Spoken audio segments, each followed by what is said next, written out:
प्रधानमंत्री ने 25 दिसंबर की रात को कुछ ऐलान किए थे, जिसमें से एक ऐलान ये भी था कि 3 जनवरी से 15 से 18 साल के बच्चों के टीकाकरण शुरू कर दिए जाएंगे, जिसको लगभग सभी लोगों ने सही ठहराया।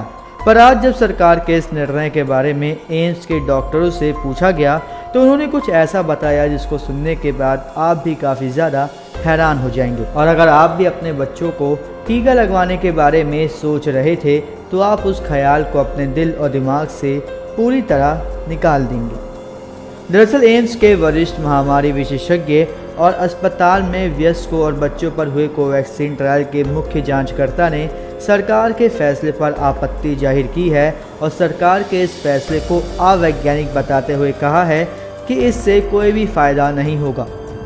वहीं इंडियन पब्लिक हेल्थ एसोसिएशन के प्रमुख डॉक्टर संजय के राय ने कहा है कि फैसले पर अमल से पहले उन देशों के आंकड़ों का विश्लेषण करना चाहिए जिन्होंने पहले ही बच्चों का टीकाकरण शुरू कर दिया है। डॉक्टर राय ने ट्विटर पर प्रधानमंत्री कार्यालय पीएमओ को टैग कर अपनी बात समझाते हुए कहा कि हस्तक्षेप के लिए स्पष्ट उद्देश्य होना चाहिए। उद्देश्य कोरोना संक्रमण रोकना या गंभीरता या मृत्यु से बचाना नहीं है, लेकिन वैक्सीन को लेकर हमारी जो जानकारी है वह संक्रमण को रोकने में बहुत सक्षम नहीं है।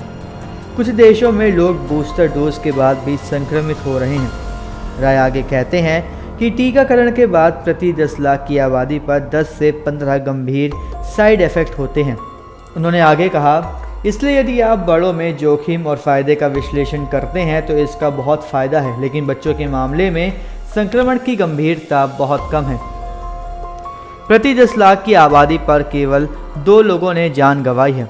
बच्चों में 15,000 लोग नहीं जान गंवा रहे हैं। और गंभीर साइड इफ़ेक्ट को भी ध्यान में रखकर आप जोखिम और लाभ का विश्लेषण करते हैं तो उपलब्ध आंकड़ों के मुताबिक फ़ायदे से ज़्यादा जोखिम है। वहीं जिस तरीके से डॉक्टर्स अपनी राय बच्चों की वैक्सीनेशन की शुरुआत के बारे में दे रहे हैं उससे तो बस यही समझ में आ रहा है कि बच्चों को वैक्सीन लगाने से फ़ायदा कम और नुकसान ज़्यादा होगा।